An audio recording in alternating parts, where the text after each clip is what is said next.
for today, we have Dr. Denita Hadziabdic and Guerry, sorry. And she is an associate professor, Fulbright scholar to Ghana, and Fulbright ambassador. And her research focuses on population genetics of fungal plant pathogens, population biology, forest health, forest pathology, and diversity and conservation efforts of native plants. Dr. Denita's lab is interested in understanding complexity of host pathogen vector interactions and its associated microbial communities within the phytobiome across both introduced and native ranges. Her program's main goal is to utilize novel genetic and genomic tools to integrate biodiversity, conservation, to integrate molecular data into pragmatic management decisions and provide solutions for preservation of biodiversity, conservation of native species, and overall tree improvement programs. In addition, her research goal is to contribute to hunger eradication efforts on the African continent by preserving regional food security, but will promote science literacy and recruit and educate the next generation of science ambassadors in sub-Saharan African countries. She is an avid cyclist, loves to read historical fiction books, and explore the world by traveling and cycling. And just a quick reminder that we'll have time for question and answer after her talk, and you're welcome to put questions in the chat as well.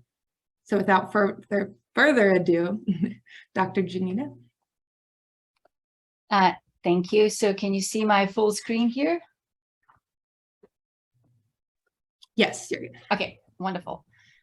First of all, thank you for inviting me, and I'm really excited to share some of the stories from our lab, how I got involved with One Health, a little bit of research efforts, and a few fun stories along the way that connect this whole peace, war, and science part. So basically, you summarize this really nicely, what we do in the lab. It's basically a number of population biology and population genetics and genomics combined with conservation, and more recently, food security, which is near and dear to my heart. And I'll touch base with that a little bit later. So anything I discussed today has been done and performed on the shoulders of these amazing individuals. A number of undergraduate students, graduate students, postdocs, visiting scientists, scholars from other universities. So it's been super fun journey over the past 10 years. And basically, I'm really presenting the work here today. So one of the things I wanted to discuss is there is an interesting thing how opportunities fall in your lap. And thousand canker disease of walnuts is one of those interesting opportunities that it was a new disease that appeared in 2010 when I started my postdoc here, and they needed somebody to do molecular work on the pathogen. And basically, this ended up being bread and butter of my program. And over the past now 12 years, really, we've done everything from basic biology to comparative genomics projects. And it's been a really fun journey, an interesting story to tell. But before we move any further, for those of you that are not familiar with thousand canker disease, it's a complex disease that involves the host, which is all walnut species.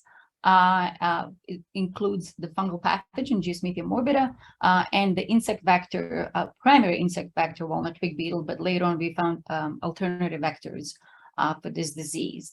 And the reason we care about this is because walnut is extremely valued, both economically and socially.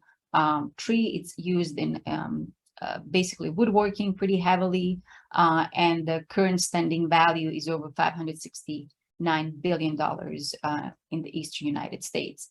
So hopefully you can see my cursor here, but the pathogen is really interesting. It creates these necrotic regions, but the funny part is that you have to peel the bark in order to find these cankers. So by the time you find the cankers that basically can be either individual cankers like seen here at the bottom right, they can oftentimes coalesce and create these larger necrotic areas. And when this happens, it's more likely too late. The tree is already wilted and dying. And within 3 to 5 years after the disease appears, basically the mortality of the tree usually appears. The vector is mighty small but powerful, and you can see these tiny beetles are less than 2 millimeter long. So what they do, they basically bore and create these tunnels or galleries really throughout the tree, and they deposit this whitish stuff, which is mycelia of the fungal pathogen, as they move along. The beetle does not have a specialized mouth part called mecangia, so we're still not 100% sure the role of this symbiosis between the two, but that is something that we're interested in exploring. I always ask my students, ultimately, why do we care? And we care a lot because juglans or walnut species, and there are several native species of walnuts in the United States.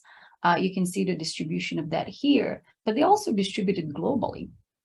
So this is a really big problem because so far the disease can affect all species. And as of right now, the United States and Italy in Europe are the only two countries that currently have thousand canker disease. This is a current distribution of the TCD, and it started originally in early 2000 in the Western United States that has a dry climate, which is really important for this pathogen. And then in 2010 appeared in the native range of black walnut, which is this shaded area here. And then we know the beetles cannot fly this far, so this was definitely human-mediated movement of more likely infested firewood. So the interesting part of this story is that we see two different outcomes. Out west, within 3 to 5 years, you can see this flagging and dying of upper canopy. The symptoms can be really severe, and within 3 to 5 years, the tree is completely dead. You can see this is Arizona walnut, one of the species that's least susceptible, but they can still die. And this is on Colorado State University campus. You can see the canopy completely dead within a few years of the initial symptoms. On the other hand, in the eastern part of the country, where we deal with a little bit more humidity, the different weather patterns, we're seeing something. This was, for instance, in 2010, very similar symptoms. The dieback of upper canopy, very unique. But then 4 years later, we can see either this recovery or complete death. And we know that there's something with host genetics, but we could not figure out what and why, which basically ended up being a lovely journey for the past 10 years to try to figure out these host pathogen vector interactions.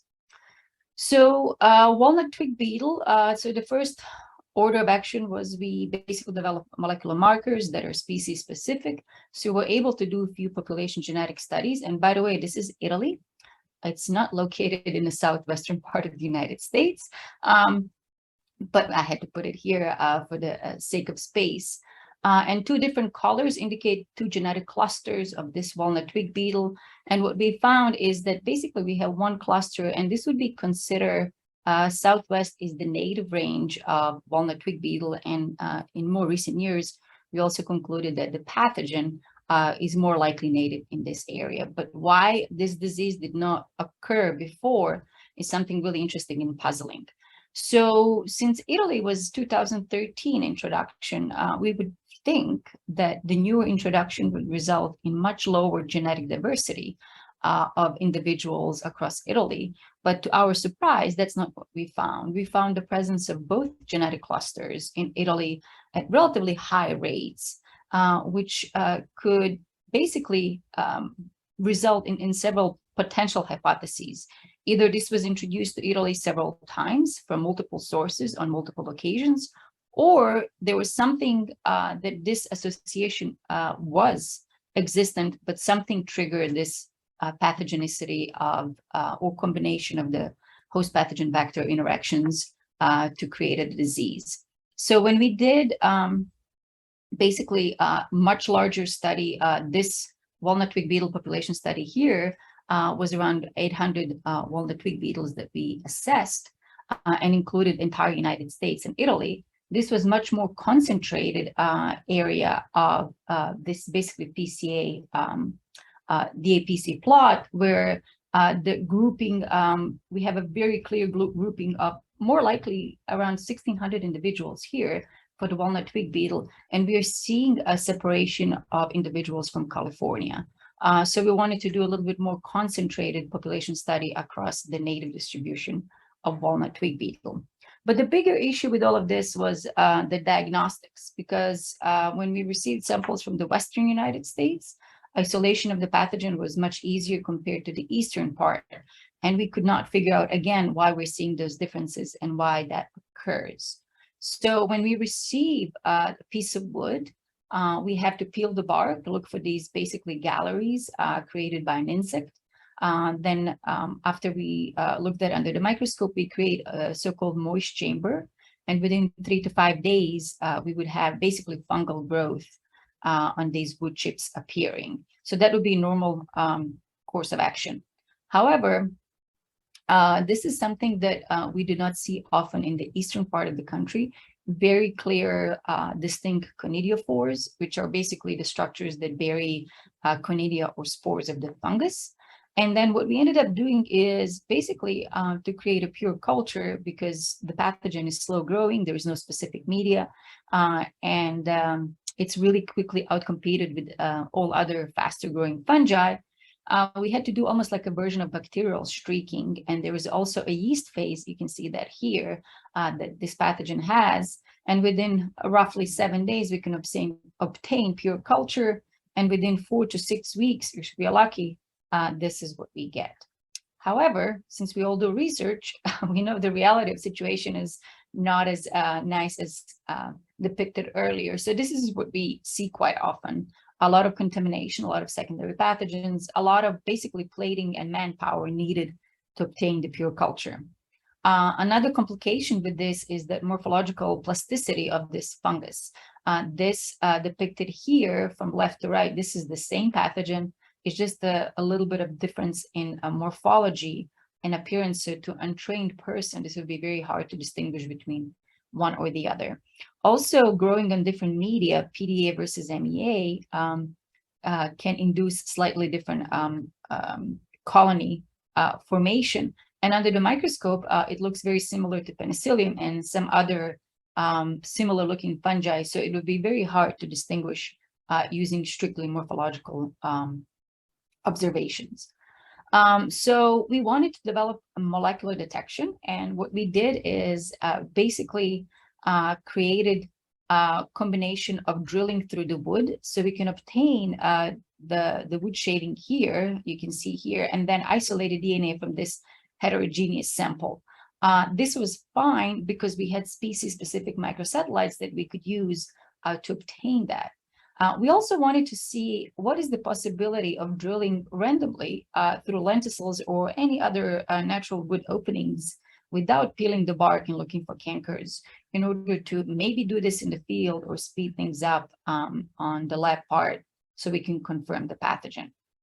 So this is just the summary explaining the differences between East and West. And in this particular example, we had samples from California and Tennessee, where we found basically differences between vector or walnut twig beetle incidence. It was very low in the East, and we had, to give you an idea, we would have few hundred walnut twig beetle in the East and over 10,000 out West in Washington, where we had heavy infestations.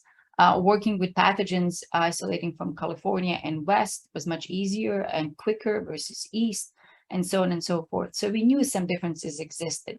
So we developed these microsatellites, and we developed them so they could be at least 50 to 100 base pairs apart.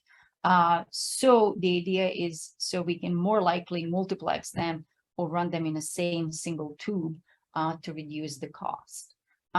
So what we ended up doing is we got samples from California, which are the samples from heavily infested orchard. We had samples from Tennessee, from basically 40 trees that are in known infested area, but not a single tree, except 3 or 4 were confirmed prior to this study. And then samples from Missouri, which is basically disease-free area as our control. So what we were able to find is that the method works for the heavily infested orchard.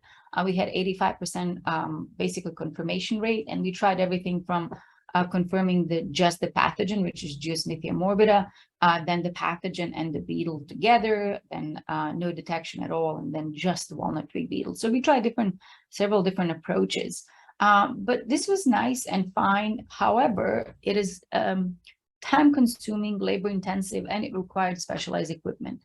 So we wanted to simplify this option and provide something that disease clinics basically could potentially use.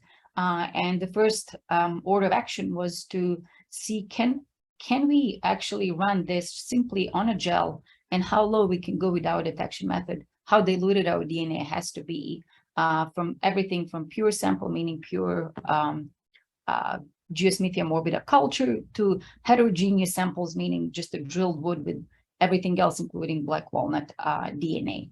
So we're able to do that. We're able to confirm it. And then another way that we wanted to simplify this is to reduce expensive equipment like qPCR, which we ended up doing later on as a gold standard for confirmation. But what we wanted to do is to use simplified TechMan probes that we developed based on the species-specific microsatellites, and then using the specialized glasses that basically block the UV light, we were able to visualize the changing color of the tube after the PCR reaction. And we published this work. This was done by Tammy Steakhouse. This is just to explain how that improved molecular detection diagnostics works. And we're actually using this system now, the concept of that for both oak wilt and laurel wilt detection that we're dealing in the lab as well. So another student that was involved with thousand canker disease was actually interested in something really interesting. Using these previously developed microsatellites, we wanted to see if we can wash the beetles that we captured and plate the fungus that's basically on their exoskeleton. So he plated over 2,000 plates. It was extremely labor intensive, subbed and resubbed, and he was unable to confirm Geosmithia. And this is all in East Tennessee from samples and trees that we knew were actually confirmed for thousand canker disease. So we knew this was not going to work. So as good science projects, you have to be very flexible and pivot with issues and problems. So what we tried to do is basically use the different method, basically use the entire beetle extraction. So basically crush the whole beetle, extract DNA, and amplify that with Geosmithia morbida specific microsatellites that we already tested earlier for specificity to only Geosmithia, so it does not cross-amplify with hundreds of other closely related fungi, as well as insect as well. So what we found was something really interesting. We found that, turn on slide in my office. So we found that basically in East Tennessee, this was done in collaboration with the postdoc at the time, Ramina Gazis, who's the director of disease clinic in Florida now. We found a number of different Geosmithia species associated with different beetles that we discovered. And really, we found 11 alternative vectors and basically no vector specificity among these Geosmithia and the alternative vectors that we had. So that was an interesting finding that we did not expect. And I would really love to see that expanded across the entire country.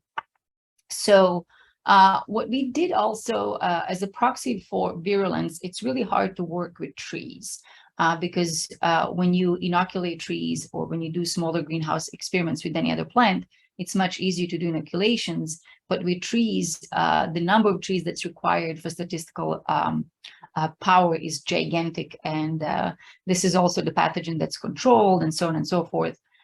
So as a proxy for virulence, we use detached branch assays. So we got basically branches from trees in the county that is disease-free. The tree was confirmed as disease-free. We basically inoculated this with different Geosmithia isolates, and these isolates came from basically 2 different genetic clusters that were identified in earlier study. So what we found is that genetic cluster in purple and genetic cluster in gray color here, they both induced the canker formation. But we did not find, based on this data, we did not find a support that the isolates from west are they have much stronger virulence compared to the isolates from the east. Because, for instance, these 2 isolates that induced the biggest formation here are actually from the east. So there's no necessarily correlation between East and West on the genetic side of the equation, but there is much more in that story than just virulence and pathogenicity of the individual isolates. So one of the neat things about blessings and curses of working with trees is we do need long-term plots to do any research. So we were really lucky to set up a plot of 250 trees that we received from Purdue HDRC, which is the Center for Tree Improvement at Purdue. So we have a known basically background of these trees, families. They are bred for the timber quality. And eventually the idea is to do inoculations of Geosmithia isolates and look for trees that are resistant to this pretty devastating disease. So when we talk about differences between East and West, we found something, again, unexpected in this entire story, and that's that samples from the East, we wanted to see what is the fungal diversity of individuals across East and West, and we did a microbiota, basically assembly of individuals from trees in Tennessee, which are basically colored in light gray, and trees from California, which are colored in black. So what we found that Tennessee in individuals or individual trees from Tennessee have a really high percentage of trichoderma isolates. And trichoderma is used basically as a biological control, and it's usually associated with native trees, and the abundance of those isolates was extremely high in the eastern native range, which could explain the differences that we're seeing between East and West. So what we wanted to do is to take that to the next level, as everything else. So the curiosity peaked. And usually with trichoderma, what the experiments are done in vitro first. And then usually you do the dual plate assay where you put the pathogen of interest that you would like to control, and then trichoderma species on the other side. And then ultimately within very, very few days, if the reaction is compatible, the biological control, the trichoderma pathogen or trichoderma fungus, would basically overpower and grow on top of the fungus of interest that you would like to control. So our initial experiments were pretty successful and promising, but because Geosmithia grows so slow, we had to plate the Geosmithia 6 weeks in advance and then do the experiment. And my PhD student, Aaron Onofrak, is working on some of the aspects of this in vitro and in vivo. And then we're also doing a number of comparative genomics and transcriptomics experiments. And as I said earlier, one of the things we have to do is pivot as we go in certain areas. So we were supposed to do this in the field in really heavily infested orchard in beautiful part of Washington State. However, COVID happened, so we had to scramble to order enough trees to do nursery experiments and to do everything completely different for his PhD. And luckily it worked out, but it ended up being a slightly different experiment. So in that capacity, we shifted towards the microbiome as well, or phytobiome, really. And if you're not familiar with phytobiome and what phytobiome is, it's basically a combination of the entire plant, the environment that surrounds that plant, and all micro and macroorganisms. And when we talk about microorganisms, this is the array of microorganisms that we're dealing with. But as for the sake of this talk, we're really talking about bacteria and fungi, and the phyllosphere and rhizosphere, which is the above the plant part and below the soil line area, and how these microbes influence the plant health. So remember the story differences between East and West. So what we wanted to see is basically we were interested in areas surrounding the cankers, and we got samples from Indiana and Tennessee, which is basically area with really low infestation. Both of these orchards are clones, and they're in areas where TCD was not confirmed. And Washington State is basically area where we had the same clones were present, which was really nice and very unusual for trees to work with clones. And the same clones were present in Washington State. So what we found with just the fungal composition of alpha diversity, which is basically a measure of diversity within the given community, what we found is that you can see the grouping in higher richness and diversity in general among samples from East or native range versus samples from Washington. We knew that we're going to have regional differences, but they're a little bit larger than just regional differences. And then we do believe that differences in disease pressures created differences in regional differences as well. So this could be one of the explanations that the higher levels of richness and diversity that we see in Indiana and Tennessee could explain lower success rate of G. morbida, which is relatively weak pathogen. So if you look at this from a little bit larger and bigger picture, we found certain basically communities that are associated with disease trees and trees with heavy disease pressures. So we wanted to explore that a little bit more in future studies and see if we can use that as a signature of disease pressures or signature that disease will come or be prevalent in that area, almost like a diagnostic version of that. So that is something we would like to explore in the future. We're moving a little bit more towards the microbiome in the lab. We've done a number of different microbiome related work with collaborators at UT. So working with Helianthus, which is endangered sunflower, also working the effect of prescribed fire on dogwoods. But a few things that are really interesting that I find as a result of climate change and result of moving the basically infested firewood and infested wood in general is progression of diseases at much faster and bigger rate. So laurel wilt is basically affecting sassafras trees in Tennessee, which is another native species. It's pretty devastating, and it basically is disease that's really known in avocados, but it goes across 300 different species so far. And this was the projection rate by 2045 that reached Texas and never us. And actually, the newest few days ago, we received an email. The disease was also confirmed in Arkansas right now. So with the effect of climate change, the pathogens are moving faster at more rapid rate.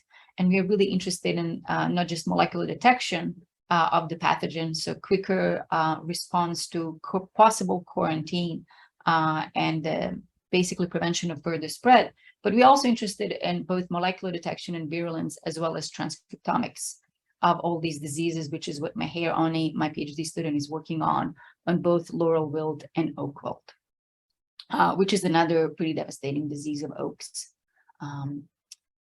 So shifting gears, I would like to talk a little bit more about peace, war, and science part of this, and how I started working with basically One Health initiative and focusing a little bit more on food security.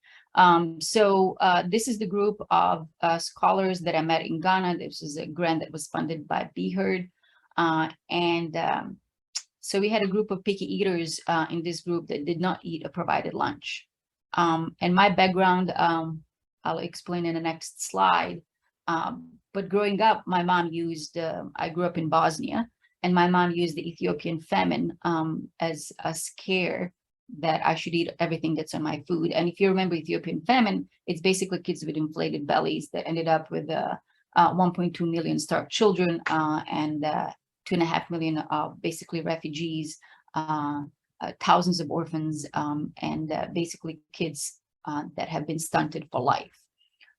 So I told the group of these kids the story of Bosnian kids starving during the time when they were kids. And I was trying to explain that this was my reality. So I was basically one of those hungry kids, not because I chose to, not because we had famine, but simply because we were a war-torn country. So as a result of that, around 200,000 people were killed. And this was one of the first places post-World War II that ended up with basically concentration camps in Europe. So I told them that the hunger and famine does not know the color of your skin or the race or religion you belong to. It does not discriminate. So me growing up, I was exposed to hungry children from Africa, and them growing up, they were basically exposed to hungry white kids from Bosnia. So because of that, this was my reality, and the concentration camps in a very small country that's as big as West Virginia were one too many, and number of women were raped, and half the country was displaced. And it's hard to believe that this was happening in 1992. Basically, the buildings were bombed. Everything that you're seeing that's happening with Ukraine is what basically happened with us. And these bags were basically sandfill bags that were the only protection in basically school that I attended to. And we would find shrapnels quite often on our desks. Unfortunately, very similar what's happening in Ukraine. The monuments that were built a long time ago, this was the old bridge in Mostad that was built in 1557 and completely destroyed. And then crossing the streets in each direction was a gamble each time because snipers were shooting. So that was my reality. But one part that is really hard to comprehend is 30 years in between, we have two same scenes. This was the National Library in Sarajevo that was bombed, and it was one of the libraries that contained books from the 15th and 16th century from the Ottoman Empire, the only library in the world. And ordinary people would basically run into the burning building to try to save some manuscripts. So how does that connect with the world hunger? There's a really big connection because I was one of those kids that was living in besieged Sarajevo. We did not have food, and I was weighing 100 pounds the first winter, and we have really cold winters, roughly negative 7 to 10 degrees Fahrenheit. And this is not just the Bosnian story, African story, it's really a global story. Around 800 million people go hungry every day, and 2 billion are micronutrient deficient. And around 160 million people or children under age of 5 are stunted. But unfortunately, a higher proportion of those kids are in Africa, which was one of the reasons I was interested in Africa. And around 60% of all these hunger-induced areas are in areas with conflict or war. And majority of those are affected by basically women and children. And that is the hard part for me to watch. And this is actually something, this image is from 2018 in Yemen. So not that far distance. And I would like to be part of the solution to prevent something like this in the future. So the way I do that and the way I did it is I applied for Fulbright to work in food security in Africa. And this is a frafra potato. My PhD student, Michelle, from Ghana, actually is working in population genetics of this plant. And as part of this, we basically collected samples from the northern Ghana. And these plants are basically milled for flour to bridge the hunger gap. They're also used for pharmaceutical because they're really highly nutritious. And I think they do have really high amounts of iron, I believe. And they're fermented to make alcoholic beverages. They have a lot of issues with post-harvest storage, and that is something that would be really nice to address.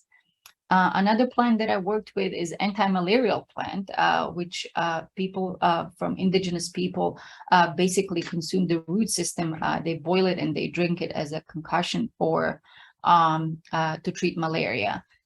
Because they need the root system, the entire plants are taken out of the ground and certain populations are completely destroyed.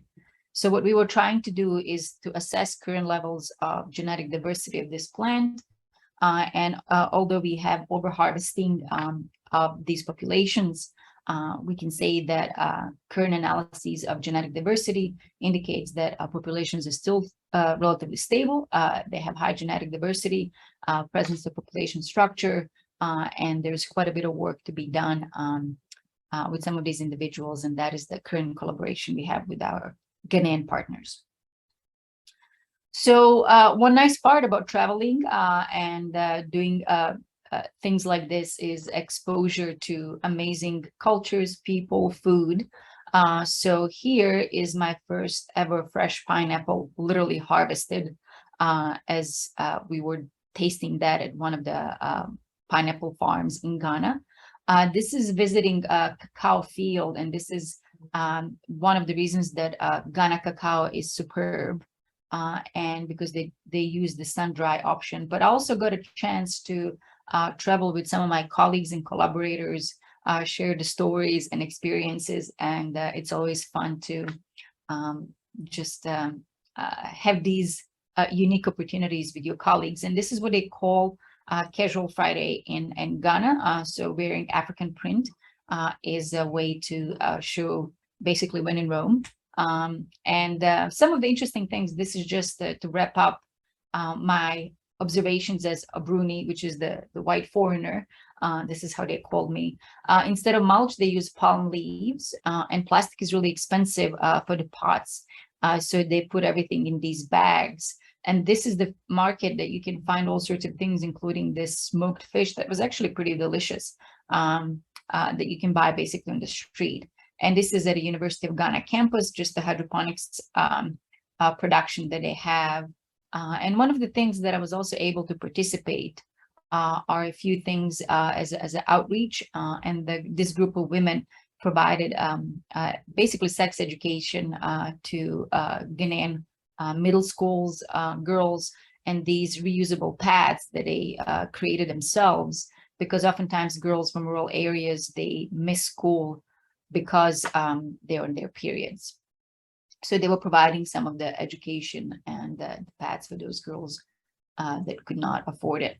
And a few other trips that took me to Ghana, and the original trip was the molecular workshop organized by BHERD. And then the following year, I went with some of my colleagues, and we taught a grant writing workshop to faculty and graduate students. And I want to leave you with one of my favorite quotes. And the reason I love traveling is because it just shows you when you leave the area that is familiar, you learn that you're all the same no matter what. So having said that, I had a number of students working on these projects that I presented today, but also a number of collaborators that are here. And this is not an extensive list, including my bike tribe at the bottom right is what keeps me sane and keeps me straight. And I would not be here if it wasn't for support of my students and these individuals as well. This is my lab. A big thank you to Combined Lab with Bill. We have combined lab meetings because we do a lot of collaborative projects.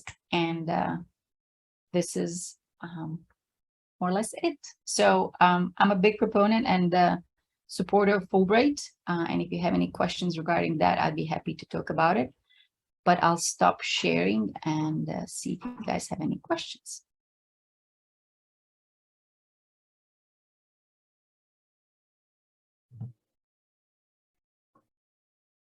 Thank you. That was very cool. I was very happy to learn more about your background and your work. I just, in the settings, change them so that you can unmute yourselves if anyone has any questions. You can put them in the chat. And while you're gathering your questions, I will say that this will be posted on our website likely by tomorrow afternoon if you want to rewatch it again or share it with your colleagues. We'll just wait a few minutes to see if anyone has any questions for Dr. Denita. Alyssa, your sound was not so good. But what she was saying is that everything will be posted on the website, and so you can access it there. Denita, that was amazing, as always. Really, I think what always brings it home to me and makes it more striking to me is that you have personal experience that, well, at least I don't have, and many of us on this call do not have. So I really appreciate you sharing your story and being a champion for food security and putting your knowledge and efforts into it.